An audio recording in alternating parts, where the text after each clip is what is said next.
ನಮಸ್ಕಾರ, ನಾನು Guru. Welcome back to my channel. ಸ್ನೇಹಿತರೆ, ನಾವು ಹಿಂದಿನ ವಿಡಿಯೋದಲ್ಲಿ ಡಿಮೆಟ್ ಅಕೌಂಟು ಮತ್ತು ಡಿವಿಡೆಂಡ್ ಬಗ್ಗೆ ಅದೇನು ಪಾರ್ಟ್ ಇತ್ತು ಅದನ್ನು ನೋಡಿದ್ವಿ. ಸೊ ಈಗಿನ ವಿಡಿಯೋದಲ್ಲಿ ನಾವು ಸ್ಟಾಕ್ ಸ್ಪ್ಲಿಟ್ ಹೇಗಿದೆ, ಇದು ಹೇಗೆ ವರ್ಕ್ ಆಗುತ್ತೆ ಅನ್ನೋದ್ರ ಬಗ್ಗೆ ನಾವು ನೋಡೋಣ. ಸೊ 1980ರಲ್ಲಿ ವಿಪ್ರೋ ಶೇರಿಗೆ 10,000 ಇನ್ವೆಸ್ಟ್ ನೀವು ಮಾಡಿದ್ರಿ ಅಂತ ಅಂದ್ಕೊಳ್ಳಿ. ಸೊ ಇವತ್ತಿನ ಆ 10,000 ರೂಪಾಯಿಯ ಶೇರ್ಸ್ ಏನಿದೆ, ಅಂದರೆ 100 ಶೇರ್ ನೀವು ಅವತ್ತು ತೊಗೊಂಡಿದ್ರೆ ಇವತ್ತು ಆ ಶೇರು ಮಲ್ಟಿಪಲ್ ಆಗಿ ಎಷ್ಟಾಗ್ತಿತ್ತು ಅಂತಂದರೆ ಯು ಕಾಂಟ್ ಬಿಲೀವ್ 2,56,00,000 ಶೇರುಗಳು ಆಗಿರ್ತಾ ಇತ್ತು. ಸೊ ಕರೆಕ್ಟಾಗಿ ನೀವು ಕೇಳಿಸ್ಕೊಳ್ತಾ ಇರೋದು ಕರೆಕ್ಟಾಗಿದೆ. ಅಂದರೆ ಇವತ್ತಿನ ಕರೆಂಟ್ ಮಾರ್ಕೆಟ್ ಪ್ರೈಸ್ ಏನಿದೆ ಹೆಚ್ಚು ಕಡಿಮೆ ಆಗ್ಬೋದು. ಆ ಟೋಟಲ್ ನೆಟ್ವರ್ತ್ ಶೇರ್ಸ್ ಏನಿದೆ ಅವತ್ತು ನೀವು 10,000 ಹಾಕಿದ್ದಿದ್ರೆ ಇವತ್ತಿನ ವಿಪ್ರೋ ಶೇರಿನ ಬೆಲೆಗೆ ಅದನ್ನು ನಾವು ಕಂಪೇರ್ ಮಾಡಿದರೆ ಓವರಾಲ್ ನಮಗೆ 1,250 ಕೋಟಿ ರೂಪಾಯಿ ಆಗ್ತಾ ಇತ್ತು. ಅಂದರೆ ಆ ಶೇರ್ ವ್ಯಾಲ್ಯೂ 10,000 ರೂಪಾಯಿ ನಾವೇನಾದರೂ 1980ರಲ್ಲಿ ಇನ್ವೆಸ್ಟ್ ಮಾಡಿದರೆ ಇವತ್ತು ಆ 10,000ದ ವ್ಯಾಲ್ಯೂ ಬಂದುಬಿಟ್ಟು 1,250 ಕೋಟಿ ರೂಪಾಯಿ ಆಗ್ತಾ ಇತ್ತು. ಸೊ ಇದು ಹೇಗೆ ಆಗ್ತಾಯಿತ್ತು? ಸೊ ನಿಮ್ಗೆ ಒಂದು ಅರ್ಥ ಆಗ್ತಾ ಇದೆ, ಈಗ ನಾನು 100 ರೂಪಾಯಿ ಶೇರ್ ಬೈ ಮಾಡಿದ್ದೀನಿ, 100 ರೂಪಾಯಿಂದ 120 ರೂಪಾಯಿಗೆ ಹೋಯ್ತು, ಒಂದು 20% ನಂಗೆ ಪ್ರಾಫಿಟ್ ಬಂತು. ಸೊ ಇದೆಲ್ಲ ಅರ್ಥ ಆಗ್ತಾ ಇದೆ. ಇದೇನಿದು 10,000 ಇರೋದು 1,305 ಕೋಟಿ ಆಗುತ್ತೆ, ಹೇಗೆ ಇದು ಮಲ್ಟಿಪಲ್ ಆಗ್ತಾ ಇದೆ? ಶೇರ್ ಸ್ಪ್ಲಿಟ್ ಅಂದರೆ ಶೇರೇ ಡಬಲ್ ಆಗೋದು ಹೇಗೆ? ಪ್ರೈಸ್ ಏನೋ ಡಬಲ್ ಆಗ್ಬೋದು, ಬಟ್ ಶೇರ್ ಡಬಲ್ ಆಗೋದು ಹೇಗೆ? ಬನ್ನಿ ಇದ್ರ ಬಗ್ಗೆ ಕ್ಲೀನಾಗಿ ತಿಳ್ಕೊಳ್ಳೋಣ. ಅದಕ್ಕೆ ನಾವೇನಂತ ಕರಿತೀವಿ ಅಂದರೆ ಸ್ಟಾಕ್ ಸ್ಪ್ಲಿಟ್ ಅಂತ ಕರಿತೀವಿ. ಈಗ ನೋಡಿ, MRF ಅಂತ ಒಂದು ಶೇರ್ ಇದೆ. ಸೊ ಹೀಗೆ ಒಂದು ಶೇರ್ಗಳಿದ್ದಾವೆ. ಸೊ ಆ ಶೇರ್ಗೆ MRF ಶೇರ್ ತೊಗೊಳಕೋದ್ರೆ ಆಲ್ಮೋಸ್ಟ್ ನಿಮಗೆ 1,30,000 ಆಸ್ಪಾಸ್ ಹತ್ರ ನಿಮಗೆ ಆ ಶೇರ್ ಸಿಗ್ಬೋದು. ಸೊ ಆ ಶೇರ್ ಬೈ ಮಾಡಬೇಕು ಅಂದರೆ ನಾವು ತುಂಬ ವಿಚಾರ ಮಾಡ್ತೀವಿ. ಸೊ 1,30,000 ಕೊಟ್ಬಿಟ್ಟು ನಾನು ಬರೀ ಒಂದೇ ಶೇರ್ ಹೇಗೆ ತೊಗೊಂಡ್ರೆ ನನಗೆ ಪ್ರಾಫಿಟ್ ಎಷ್ಟಾಗುತ್ತೆ? ಸೊ ಈ ಥರ ನಮ್ಮ ತಲೆಯಲ್ಲಿ ವಿಚಾರಗಳು ಬರ್ತಾ ಹೋಗುತ್ತೆ. ಸೊ ಅದಕ್ಕೆ ಕೆಲವೊಂದು ಕಂಪ್ನಿಗಳು ಏನು ಮಾಡ್ತವೆ ಅಂತಂದರೆ ಶೇರ್ನ ಸ್ಪ್ಲಿಟ್ ಮಾಡ್ತಾರೆ. ಜನಸಾಮಾನ್ಯರಿಗೆ ಆಕ್ಸೆಸ್ ಸಿಗಬೇಕು, ರಿಟೇಲ್ ಇನ್ವೆಸ್ಟರ್ಸು ಆ ಶೇರ್ನ ತೊಗೊಳ್ಬೇಕು, ಆ ಶೇರ್ನ ಲಿಕ್ವಿಡಿಟಿ ಜಾಸ್ತಿ ಮಾಡಬೇಕು. ಸೊ ಈ ಕಾರಣಗಳಿಂದ ಏನು ಮಾಡ್ತಾರೆ, ಸ್ಟಾಕ್ನ ಅವರು ಸ್ಪ್ಲಿಟ್ ಮಾಡ್ತಾರೆ. ಸೊ ಅದು ಹೇಗೆ? ಎಕ್ಸಾಂಪಲ್ ನೋಡೋದಾದರೆ ಇದೇ ವರ್ಷದಲ್ಲಿ ನಮಗೆ ನೆಸ್ಲೆ ಶೇರ್ ಏನಾಗಿದೆ, ಈ ಸ್ಟಾಕ್ನ ಸ್ಪ್ಲಿಟ್ ಮಾಡಿದರು. ಸೊ 1:10ರಲ್ಲಿ ಈ ಸ್ಟಾಕ್ನವರು ಸ್ಪ್ಲಿಟ್ ಮಾಡಿದರು. ಅಂದರೆ ನಿಮ್ಮ ಹತ್ರ ಏನಾದರೂ ನೆಸ್ಲೆ ಕಂಪನಿಯ ಒಂದು ಶೇರ್ ಇತ್ತು ಅಂತಂದರೆ ನಿಮಗೆ 10 ಶೇರ್ಸ್ ನಿಮಗೆ ಸಿಗ್ತಾ ಇತ್ತು. ಸೊ ಇವತ್ತಿನ ಕರೆಂಟ್ ಮಾರ್ಕೆಟ್ ಪ್ರೈಸ್ ನೋಡೋದಾದರೆ ಈ ಶೇರು ಸ್ಪ್ಲಿಟ್ ಆಗೋದಕ್ಕೂ ಮುಂಚೆ ಅದರ ಒಂದು ಕರೆಂಟ್ ಮಾರ್ಕೆಟ್ ಪ್ರೈಸ್ ನಾವು ನೋಡೋದಾದರೆ 27,090 ರೂಪಾಯಿ ಇತ್ತು ಆಗಿನ ಟೈಮಲ್ಲಿ.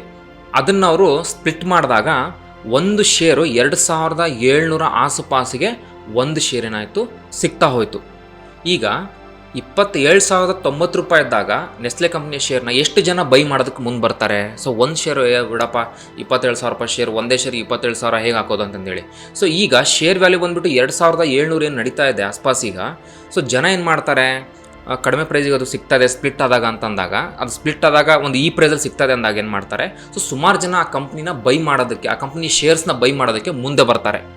ಸೊ ಅವಾಗೇನಾಗುತ್ತೆ, ಆ ಕಂಪ್ನಿಯ ಶೇರ್ ಪ್ರೈಸ್ ಏನಾಗುತ್ತೆ, ಲಿಕ್ವಿಡಿಟಿ ಜಾಸ್ತಿ ಆಗ್ತಾ ಹೋಗುತ್ತೆ. ಸೊ ರಿಟೇಲ್ ಇನ್ವೆಸ್ಟರ್ಸ್ ಜಾಸ್ತಿ ಬರ್ತಾ ಹೋಗ್ತಾರೆ, ಹಾಗೂ ಇನ್ವೆಸ್ಟ್ಮೆಂಟು ಜಾಸ್ತಿ ಆಗ್ತಾ ಹೋಗುತ್ತೆ.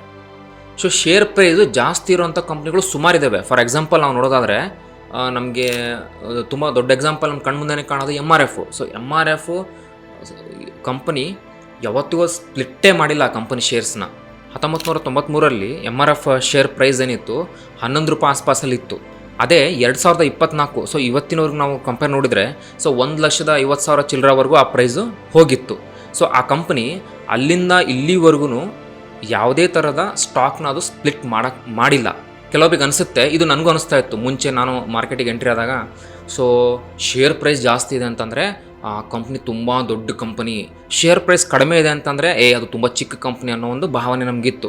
ಆದರೆ ಒಂದು ಅರ್ಥ ಮಾಡ್ಕೊಳ್ಳಿ, ಶೇರ್ ಪ್ರೈಸ್ ಜಾಸ್ತಿ ಇದ್ದರೆ ಆ ಕಂಪನಿ ತುಂಬ ದೊಡ್ಡ ಕಂಪನಿ ಅನ್ನೋದಲ್ಲ, ಅಥವಾ ಶೇರ್ ಪ್ರೈಸ್ ಕಡಿಮೆ ಇತ್ತು ಅಂದರೆ ಆ ಕಂಪನಿ ತುಂಬ ಚಿಕ್ಕ ಕಂಪನಿ ಅಂತ ಅಲ್ಲ. ಈಗ MRF ಶೇರು ಹತ್ತತ್ರ 1,30,000 35,000 ಅರೌಂಡ್ ಇರ್ಬೋದು, ಬಟ್ ಅದು ತುಂಬ ದೊಡ್ಡ ಕಂಪನಿ ಅಲ್ಲ. ಅದೇ ನೀವು ರಿಲಯನ್ಸ್ ಹೋಲಿಸ್ಕೊಂಡ್ರೆ ರಿಲಯನ್ಸ್ ಶೇರ್ ಪ್ರೈಸು ಅಪ್ರಾಕ್ಸಿಮೇಟ್ಲಿ ಒಂದು 2,900 3,000 ಹತ್ತತ್ರ ಇರ್ಬೋದೇನೋ.